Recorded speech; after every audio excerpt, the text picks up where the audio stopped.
하이코라는 거는 이제 신데렐라 코, 한방에서도 외선실 뭐 이렇게 얘기하더라고요. 이 수술의 가장 큰 장점은 수술하지 않고 코 모양을 좀 바꿀 수 있다는 장점이 있는데 좀 조심해서 하셔야 되는 게 좀 있어요. 일단 제가 가장 강조하는 거는 절대로 녹지 않는 실을 쓰시면 안 돼요. 실이 너무 많이 들어가 있어서 거의 100개 넘게 제거한 것 같던, 그걸 제거하니까 코가 정말 푹 꺼졌던 분도 있거든요.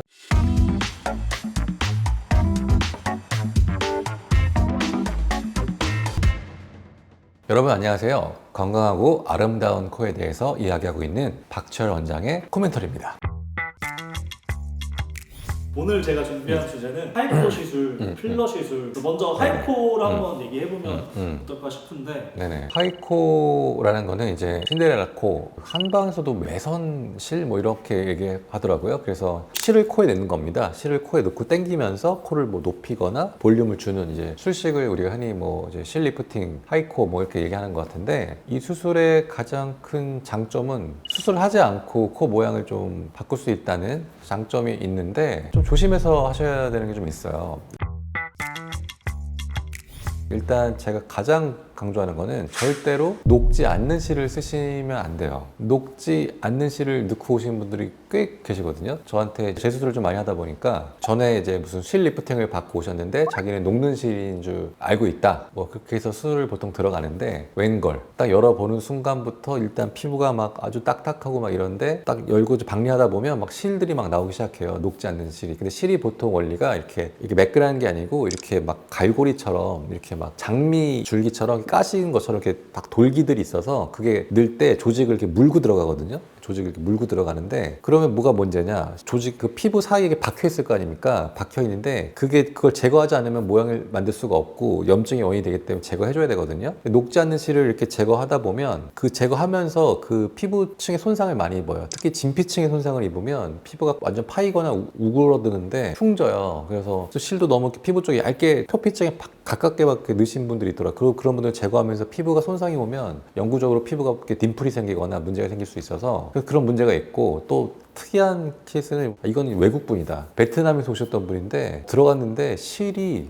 조그맣게 넣은 거예요. 정말 이렇게 짧게 넣어가지고 그거를 정말 여기 피부를 하나하나 다 이렇게 만져가면서 생선에 정말 그 가시 제거하듯이 제거를 하는데 너무 많이 들어가 있어서 거의 100개 넘게 제거한 것 같던, 그걸 제거하니까 코가 정말 푹 꺼졌던 분도 있거든요. 정말 제가 그거 하면서 막 이거 누가 한 거야 막 욕도 했던 그런 경우도 있고 하는데, 그래서 실 리프팅을 할 때 녹지 않는 실을 넣으시면 나중에 수술할 때 굉장히 어려워져요. 특히 피부층에 손상을 입으면 모양을 잡기가 어렵고, 그래서 절대 녹지 않는 실을 쓰지 말라 말씀을 드리고요. 꼭 녹는 실을 쓰셔야 돼요. 그리고 녹는 실도 너무 여러 번 쏘시면 안 좋아요. 실을 너무 여러 번 넣으시면 그거 자체도 계속 조직이, 실을 넣었다 녹으면 또 넣고 하면 조직이 점점 흉살이 생기고 딱딱해져요. 그리고 수술 여러 번 하신 분처럼 피부가 단단해지고 흉살이 지거든요. 그러면 성형할 때 이 피부가 당겨지지가 않아요. 딱딱하고. 그래서 모양을 만들기가 되게 어려워지거든요. 혈액순환도 떨어져 있어서 회복도 늦어져요. 그래서 처음에 녹는 실을 한두 번 해보셔서 모양을 좀 잡아보셨는데 좀 마음에 든다, 일단 조금 코를 이렇게 융비하고 하는 게 좀 좋은 것 같아. 그리고 조금 실로서는 해결되지 않는, 실로는 모양이 그렇게 잘 안 나오거든요. 그래서 조금 더 모양 욕심을 내고 싶다 그러면 자꾸 실로, 필러로 자꾸 이렇게 하지 마시고 수술을 하시는 게 100배 현명한 선택입니다. 특히 잘하는 선생님을 찾아오셔서 잘 받으시면 훨씬 나아요. 필러도 거의 비슷한데, 필러의 목표는 필러 채워주는 거잖아, 필링. 그래서 볼륨이 없는 부분에 볼륨을 줘서 볼륨을 업시키는 게 목표인데, 코에 이제 필러를 채워주는 게 되게 일상적이잖아요. 근데 사실 별로 그렇게 제가 추천을 안 하는 이유가, 저도 필러를 원하시는 분 조금씩 채워드리는데 문제 코가 되게 낮은데, 특히 콧대가 너무 낮은데 필러를 자꾸 쏘면, 필러를 적당히 쏘는 건 좋습니다. 필러는 부족한 볼륨을 메워서 볼륨을 해서 입체감을 주는 게 목표잖아요. 그래서 아주 조금 넣는 거는 괜찮다고 생각하는데 보통 그렇게 안 하거든요. 필러가 많이 들어가면 필러는 액체이기 때문에 옆으로 퍼지거든요. 그래서 내가 원하는 거는 좀 얄쌍하면서도 높은 콧대인데, 필러를 많이 채우면 점점 액체가 옆으로 퍼지면서 뚱뚱해져요. 그래서 나중에 자기도 모르는데, 하도 많이 받고 오신 분들은 잘 모르는데 콧대가 되게 뚱뚱해져서 오신 분이 있어요. 그래서 오히려 인상이 더 안 좋아지는 분도 있으시고, 또 자꾸 필러를 계속 맞으시면 필러 자체가 조직 반응을 일으키기 때문에 나중에 필러를 녹여도 피부 자체가 두꺼워져 버리는 분도 있어요. 그러면 나중에 아무리 뭘 해줘도 피부 자체가 두툼해지면 모양이 샤프하게 안 나옵니다. 필러를 넣을 때는 적당하게 넣어주는 게 좀 좋다. 그리고 필러 넣을 때 또 주의점이 있는데, 최근에도 어떤 교포분이 오셔서 상담하는데 보통 필러는 좀 미드라인만 써야 됩니다. 왜냐하면 코로 들어간 혈관이 양쪽 눈썹 옆에서 이렇게 양옆으로 들어오거든요. 이렇게. 그러니까 사이드 쪽으로 필러를 넣으면 혈관에 필러가 침투를 하면 실명하거나 피부 괴사가 올 수 있기 때문에 필러는 항상 코의 미드라인을만 주는 게 원칙인데, 그분 여기다 맞고 오셨더라고요. 이렇게.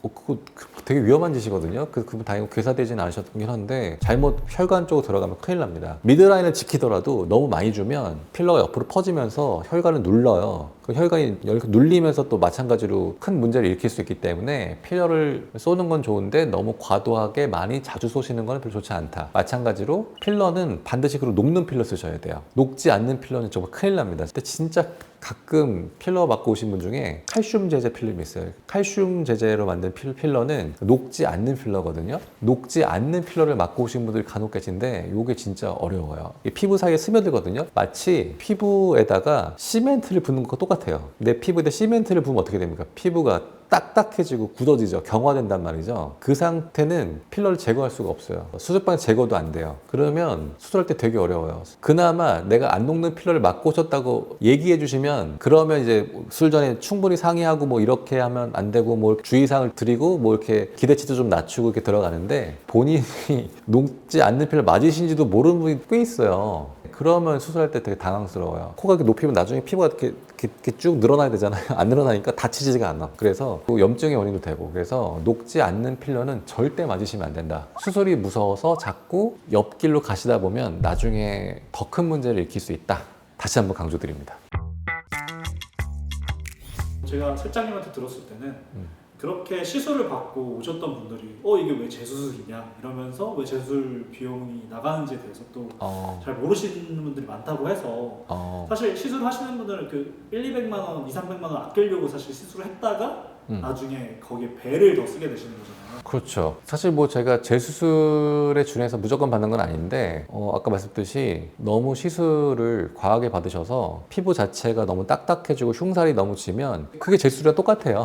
시술을 너무 여러 번 받으셔서 코 자체의 구조의 변형이 오고 피부가 딱딱해지고 구축되고 흉살이 지시면 그 박리도 잘 안 되고 혈액순환이 떨어져 있기 때문에 수술할 때 굉장히 어렵거든요. 그래서 거의 재수술에 준해서 오히려 재수술보다 더 어렵게, 일반적인 코 재수술보다 더 어려우신 케이스도 많거든요. 아까 말씀드렸듯이 뭐 베트남에서 오셨던 뭐 실한 정말 100여 개를 꽂아서 오셨던 분들은 그거 한 개라도 놓치면 안 되거든요. 그 생선 가시 하나라도 놓치면 찝히면 탈락하더만, 그 흑백 요리사 보니까 정말 청어 가시 제거하듯이 그 하나하나 피부 다 만져가면서 조금이라도 만져지면 제거를 해줘야 되거든요. 그런 것들이 시간이 더 많이 걸립니다. 그래서 어떻게 보면 그냥 일반적인 코 성형 재수술보다 더 어려운 경우도 많아서 재수술비에 준해서 받는 경우도 있다 말씀드리겠습니다. 그럼 사실 제일 빠른 게 정석대로 가는 게 제일 맞습니다. 네, 하지 말라는 게 아니고, 아까 말씀 필러도 소량 볼륨을 아주 조금만 줘보는 건 괜찮죠. 그렇게 한두 번 해보고 모양 본 다음에 조금 더 나는 안정적이고 좀 더 아니면 욕심을 내고 싶다 그러면 사실 수술로 넘어오시는 게 그렇게 겁내실 필요 없어요. 어차피 그냥 본인 자고 일어나면 수술 끝나 있는데 뭐.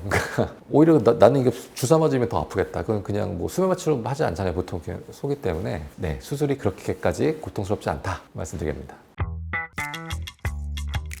혹시 원장님 필러를 안 녹이고 보형물 이런 거 막 넣어도 되나요? 필러를 안 녹인 상태에서 이제 밑에 보형물을 까는 거에 대해서 저는 기본적으로 별로 안 좋아합니다. 왜냐하면 필러 자체가 염증의 원인이 될 수 있고, 필러 자체의 볼륨으로 피부가 좀 압박을 받고 있는 상태에서 밑에다 실리콘을 넣으면 더 압박을 받잖아요. 그래서 피부 상태가 좋아지지 않고 보형물 부작용 리스크가 올라가요. 그래서 녹는 필러를 맞으신 분들은 콧대에 뭘 넣으시려면 반드시 필러 다 녹이신 상태에서 보형물을 들어가는 게 훨씬 안전하고요. 근데 아까 말씀드렸듯이 녹지 않는 필러를 맞고 오신 분들이 콧대에다 뭘 넣기 원하신다면 사실 리스크를 좀 감수해야 돼요. 거기다 실리콘을 넣은 다음에 아까 말씀드렸듯이 실리콘 자체의 볼륨감으로 피부가 더 압박을 받고, 기존의 또 필러들이 피부를 압박하고 하기 때문에 미세 혈액순환이 좋지 않으면 코 모양의 구축이나 변형이 많이 올 수 있기 때문에, 안 녹는 필러 맞고 오신 분들은 제가 보형물 웬만하면 안 넣거든요. 아니면 실리콘 말고 진피나 다른 좀 신체 친화적인 물질을 넣어줘서 최대한 그 부작용을 좀 막아주는, 그렇게 하고 있거든요. 정리하자면 녹는 필러를 맞고 오신 분이 콧대에다 뭘 넣기 원하신다면 반드시 꼭 녹이시고 넣는 게 좋다 말씀드립니다. 오늘 또 원장님 코 수술에 대해서 또 잘 알려주셨는데 마지막으로 인사 부탁드립니다. 필러나 실 리프팅 시술은 사실 뭐 요즘은 더 많이 하는 것 같아. 저희가 강남에 병을 하고 있는데 정말 요 길 밖에만 나가면 여러 클리닉들이 있어서 많이 하시고 또 뭐 접근이 쉽고 비용이 저렴해서 많이들 하시는데 근데 너무 그거에 의존하시다 보면 일단 모양의 한계는 분명히 있습니다. 절대 그 수술만큼의 모양이 나오지 않거든요. 근데 너무 수술이 무서워서 그걸 많이 하다가 오히려 더 문제를 일으켜서 나중에 수술비도 더 많이 나오고 코 모양 만드는 데 한계가 생기시는 분들이 좀 제가 심심치 않게 보기 때문에 항상 뭐든지 적당히 한두 번 해보고 그 다음에 조금 더 욕심 나시면 저 같은 전문가가 좀 상의해 보시는 거를 다시 한번 추천을 드리면서 이야기를 마쳐보도록 할 거고요. 그래서 오늘은 이제 또 피디님 재미난 주제 주셔서 또 신나게 얘기했는데 앞으로도 코에 관한 또 재미난 주제 듣고 싶은 주제가 있으시면 저희 유튜브 댓글란에 글을 남겨주시면 저희가 또 선정해서 또 재미난 얘기를 계속 해보도록 하겠습니다. 지금까지 건강하고 아름다운 코에 대해서 항상 이야기하고 있는 박지열 원장의 코멘터리였습니다. 구독과 좋아요 부탁드립니다. 감사합니다.